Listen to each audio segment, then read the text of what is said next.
सम्मानीय मंच और उपस्थित हमारे सभी साथियों,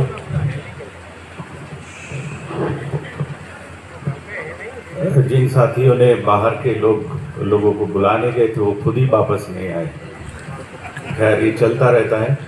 हमारे कल एक युवा साथी ने कहा था कि यहाँ जो भी बातचीत होगी या होनी चाहिए वो बहुत सरल भाषा में होनी चाहिए ताकि सबको समझ में आए। वो युवा साथी है क्या यहाँ पे? वो भी गायब हो गए। तो कुल मिला के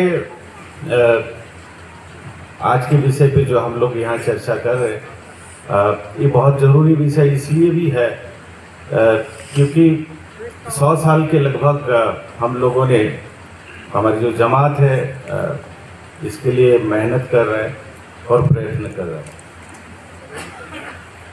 100 साल से अधिक ही हो गया।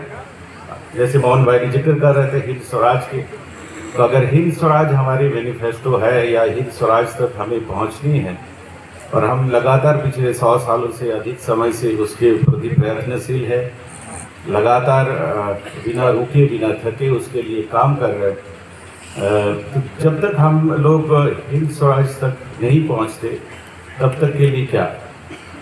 एक आसान सा रास्ता ये है कि जो संविधान है हमारे देश की, हम उसके अनुसार चले और उसको माने, और जब तक हम हिंद स्वराज तक हमारे देश नहीं पहुंचेंगे तो एक रास्ता हमारे पास वो है।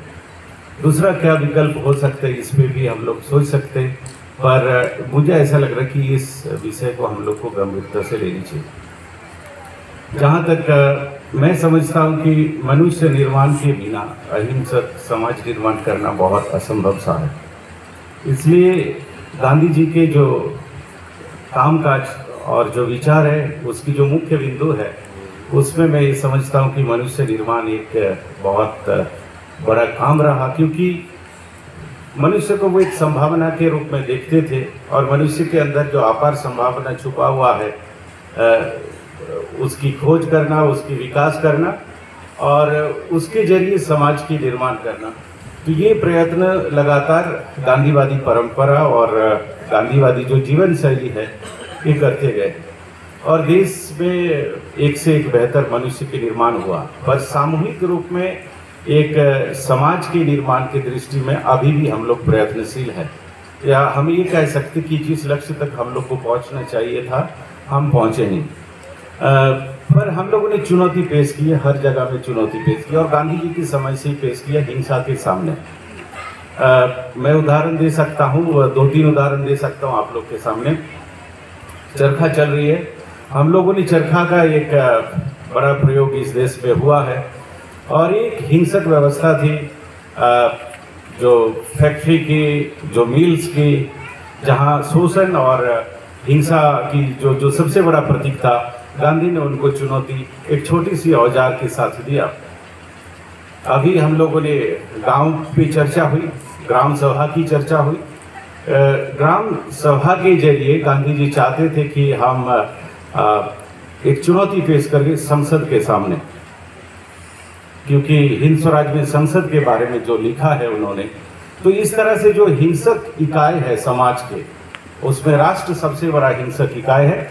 और हम देख रहे हैं आजकल की मनुष्य अहिंसक समाज निर्माण में सबसे बड़ा बाधा है राष्ट्र और राष्ट्र की सरकार। इसलिए गांधी जी अक्सर कहा करते थे कि वही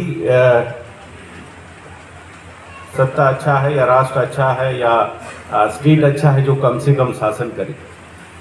पर अभी जिस तरह से दबाव पड़ रहा है जनता पे, समाज आपने अभी कहा ही है, समाज अब बचा नहीं है, सब कुछ राष्ट्र अपने जकड़ में ले चुके हैं, उनके अंदर सब कुछ है। तो ऐसे समय में हम लोग सब छटपटा रहे हैं एक नए समाज निर्माण के लिए, एक अहिंसक समाज निर्माण के लिए।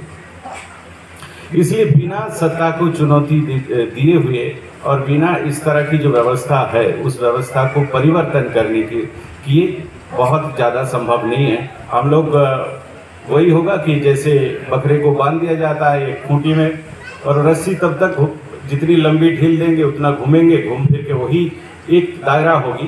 पर गांधी ऐसे दायरा में विश्वास नहीं करते थे, इसलिए इतनी बड़ी जो ब्रिटिश साम्राज्य उनके सामने चुनौती पेश की। पर सबसे बड़ा जो चुनौती उन्होंने फेस किया था अपनी शिक्षा के विचार के माध्यम से, नई तालीम के माध्यम से, हम लोगों ने भी उसको समझाने, संस्थागत रूप देने के प्रयास किए। हमने सिलेबस लाए, हमने टीचर रखे और नई तालीम के हम लोगों ने सत्यानाश कर दी। तो जो सबसे बड़ा उन्होंने चुनौती दिए थे सिलेबस के सामने, स्कूलिंग के सामने, डिग्रीज के सामने, डिप्लोमास के सामने, तो ये जो बीमारी है डिग्री डिप्लोमास के सामने, वो जो चुनौती उन्होंने पेश किया था नई तालीम के सामने, एक विमुक्त शिक्षा की, मुझे लग रहा है कि उसमें हम लोगों को जो काम करना चाहिए था वो नहीं है। पर गांधी ने चुनौती हर चीज़ को लिए पेश किया है। उनके स्वास्थ्य संबंधी विचार को देखिए, जिस तरह के स्वास्थ्य संबंधी वो विचार उन्होंने रखा है, वो चुनौती पेश करते डॉक्टर की सुई को, एलोपैथी को। तो एक तरह से जहाँ जहाँ हिंसक व्यवस्था है उन सभी हिंसक व्यवस्था पे उन्होंने चोट दिया और इसका परिणाम भी आया है।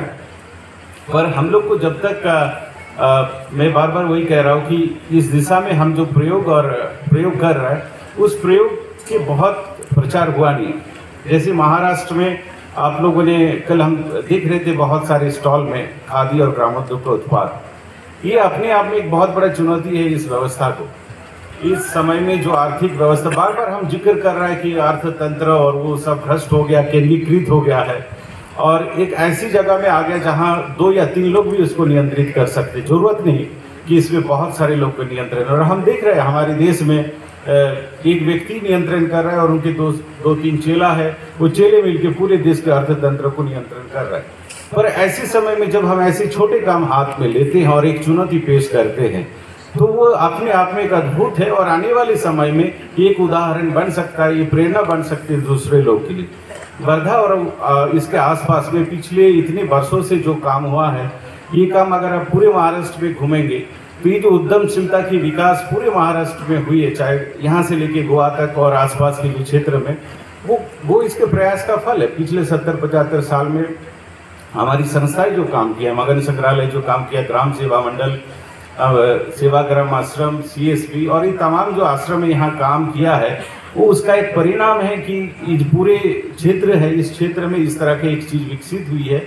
और अगर आप इसको आंकड़े में बंद करने जाएंगे तो मैं समझता हूँ एक बड़ा आंकड़ा हो सकता है और जो चुनौती भी पेश करते आने वाले सामने में। पर सरकार ऐसी चीज़ों को प्रोत्साहित नहीं करना चाहते। प्रोत्साहित तब तक करना चाहते हैं कि जब तक वो अपने नियंत्रण में ऐसी चीज़ को रख सकते हैं। जैसे वो समझेंगे ये हमारे नियंत्रण के बाहर है, वो इस तरह की हर प्रयोग को रुकेंगे, चाहे वो बेड़ा लेखा का प्रयोग हो, चाहे वो हमारी चरखे की प्रयोग हो, चाहे हमारी ग्रामोद्योग का प्रयोग हो।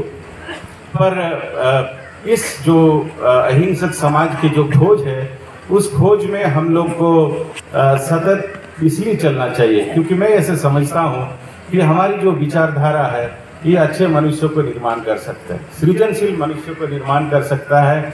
इसमें एक खूबसूरती है इस विचारधारा में। आप देखेंगे रविंद्रनाथ टैगोर जैसा व्यक्ति तैयार हुए, कई लोग जिस विचारधारा में प्रेम है, करुणा है और अहिंसा है, उसमें एक से एक बड़े कलाकार पैदा हुए, एक से बड़े लेखक पैदा हुए, एक से बड़े चित्रकार पैदा हुए। आप मुझे दिखाइए, संघ का भी 100 साल का इतिहास हो गया, 2 व्यक्ति पैदा किए हो, 2 ऐसे लेखक पैदा किए हो, वहाँ हो ही नहीं सकते जिसके दिलों में अहंकार भरा हुआ है, जिसके दिलों में नफरत भरी हुई है, जिसके दिलों में लोग के लिए करुणा नहीं है, वहाँ किसी भी तरह से कोई सृजन हो ही नहीं सकता। इसलिए ये हमारी जो विचारधारा, गांधी जी की जो विचारधारा है, वो आज के समय में और अधिक प्रासंगिक है और एक नए सृजन करने के लिए। पर मैं उम्मीद के साथ इसलिए देखता हूँ कि जिस दिन भारत हिंद स्वराज के रास्ते में चलेंगे या उसके आसपास भी पहुँचेंगे, पूरे दुनिया भारत को अपने आप सर पे उठा लेंगे। पर तब तक हमारी जो प्रयास है और जो गांधी जी ने हिट किया था, जो मुख्य बातें जो उन्होंने हम सबके सामने रखा था और इंडिकेट किया था कि हमें लड़ना है, हमें संघर्ष करना है, और आखिरी में जो सत्याग्रह की बात उन्होंने छेड़ी थी कि अहिंसक समाज तभी वो जिंदा मानी जाएगी या जिंदा दिली मानी जाएगी जब उसके अंदर अन्याय की प्रतिकार करने की ताकत होगी, नियत होगी और हिम्मत होगी। तो एक समाज को लोभ, लालच और डर से मुक्त करने के जो प्रयास, इसके बिना व्यक्ति जब तक अपने लालच और डर से मुक्त नहीं होंगे तब तक अहिंसक समाज नहीं बन पाएंगे। और ये अहिंसा की कसौटी भी है कि आखिर आप ये चीज़ हमें समझने की इस समय खास ज़रूरत है, क्योंकि भारत जहाँ इस समय खड़ा है, इस समय ये बहुत ही आवश्यक है। कल के सत्र में हम लोगों ने जो चर्चा यहाँ की है, और मैं समझता हूँ कि हम लोगों ने कल जो वादा किया इस सदन को कि आज हम एक प्रस्ताव यहाँ पारित करेंगे और देश की जो वर्तमान परिस्थिति है, जो स्थिति है, उसको बदलने के लिए हमारी एक बड़ी भूमिका होगी। वो कुछ ही समय में शायद यहाँ से प्रस्ताव रखा जाएगा। मैं उसके लिए भी बहुत बेताब हूँ उसको सुनने के लिए। पर कुल मिला के मैं कहना चाहता हूँ कि पूरे देश की जो जनता है, उस जनता गांधी विचार के जो लोग हैं उनके प्रति बहुत आशा से देख रहे हैं, आशा भरी नज़रों से देख रहे हैं कि जो माहौल है, इस माहौल को बदलने के लिए कुछ काम किया जाएगा। गांधी जी ने हर 10-12 साल में एक सत्याग्रह किए ही है। 1918 में किया, 1930 में किया, 1942 में किया। अगर जीवित होते तो मैं यकीन के साथ कहता हूँ वो 54-56 के आसपास कुछ ना कुछ जरूर छेड़ते और इस अहिंसक समाज निर्माण के दिशा में ले जाने के लिए करते।